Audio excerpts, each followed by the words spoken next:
100 साल की सास। अरे मम्मी जी, थोड़ा उम्र के हिसाब से काम किया करो। कहीं कुछ हो गया तो लोग बोलेंगे बहू ने बूढ़ी सास का ध्यान नहीं रखा। बहू, तुम भी थोड़ा कम और धीरे बोला करो। कहीं चिल्लाते हुए कभी कुछ हो गया तो वही लोग बोलेंगे 100 साल की सास भली चंगी बैठी है और बहू बेचारी चलती बनी।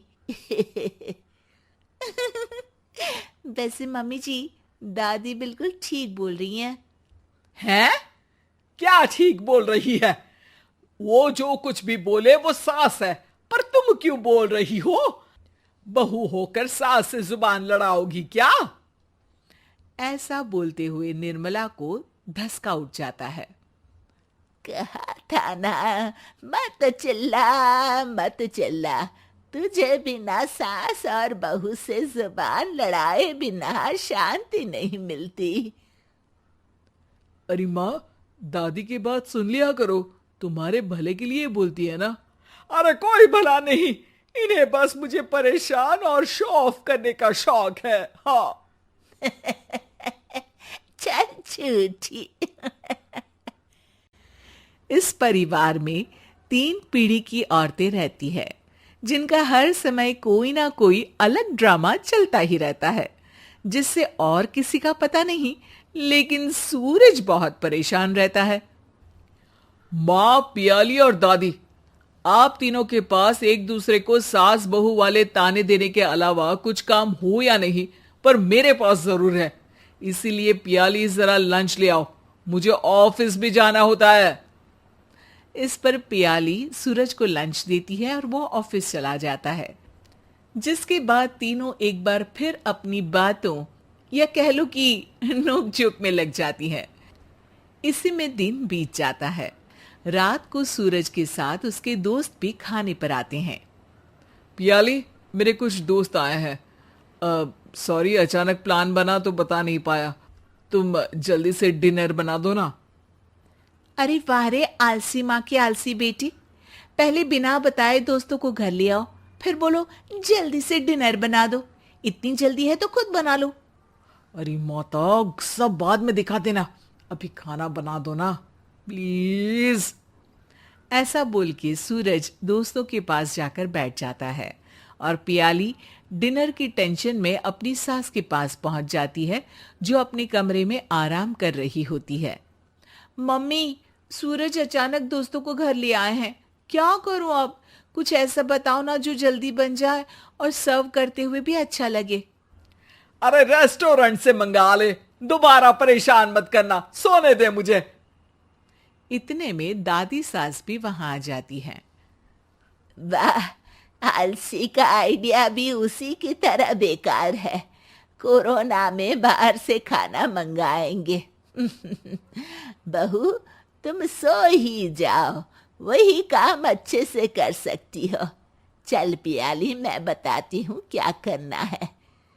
इस पर दादी सास पियाली के साथ मिलकर सारे मेहमानों के लिए खाना बनाती है, जिससे उन्हें ज्यादा मेहनत भी नहीं करनी पड़ती और सबका पेट भी भर जाता है। दादी के इस आइडिया से पियाली और सूरज बहुत इम्प्रेस हो जाते हैं। दादी, क्या यही खाना आपकी इस उम्र में इतना एक्टिव रहने और एंडलेस लाइफ का राज है? वैसे दादी ने आज तक राज किसी को बताया नहीं।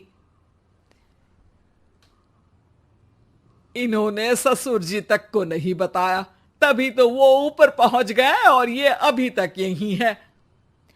तेरी सास मेरे ऊपर पहुंचने का ही इंतजार कर रही है, पर इस आलसी का ये सपना पूरा नहीं होने वाला। क्यों जी, अमर होने का वरदान लेकर आई हो क्या? अमर का पता नहीं, पर लगता है तुझसे लंबा जरूर जी लूंगी। इससे पहले कि दोनों सास बहू में कोई बहस शुरू होती, पियाली बीच में बोल पड़ती है। ठीक है, आप दोनों लड़ क्यों रही हैं? हम तो चाहते हैं कि आप दोनों हमारे साथ हमेशा रहें।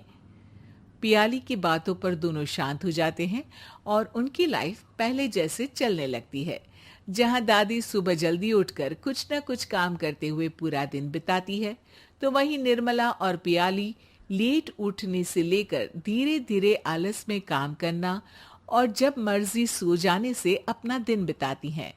एक दिन निर्मला की सहेली उनके घर आती है। अरे क्यों रे निर्मला, कैसे चल रही है जिंदगी? सब बढ़िया, बस ये बुढ़िया ऊपर जाए तो ज्यादा अच्छा होगा। अरे ऐसा क्यों बोलती हो? तुम्हें तो उनसे सीखना चाहिए, वो बहुत फुर्तीली हैं। मैं उन्हें रोज मॉर्निंग वॉक करते हुए देखती हूँ, और वहीं तुम और तुम्हारी बहू हैं जिन्होंने शायद सुबह का सूरज आज तक देखा ही नहीं होगा। सहेली की बात सुनते ही निर्मला भड़क कर चिल्लाते हुए पियाली और अपनी सास को वहां बुलाती है, जिनके साथ सूरज भी वहां आ जाता है और ये सब देख सहेली वहां से चली जाती है। अरे सासू माँ, आपको हमसे क्या दिक्कत है? अब तो मेरी सहेलियां भी आपकी वजह से मुझे ताने देने लगी है। मम्मी जी, कुछ तो लोग कहेंगे, लोगों का काम है कहना, आप इग्नोर करो ना। अच्छा वैसे महारानी, वो तुम्हें भी वही सब बोल रही थी? है? मैंने क्या किया?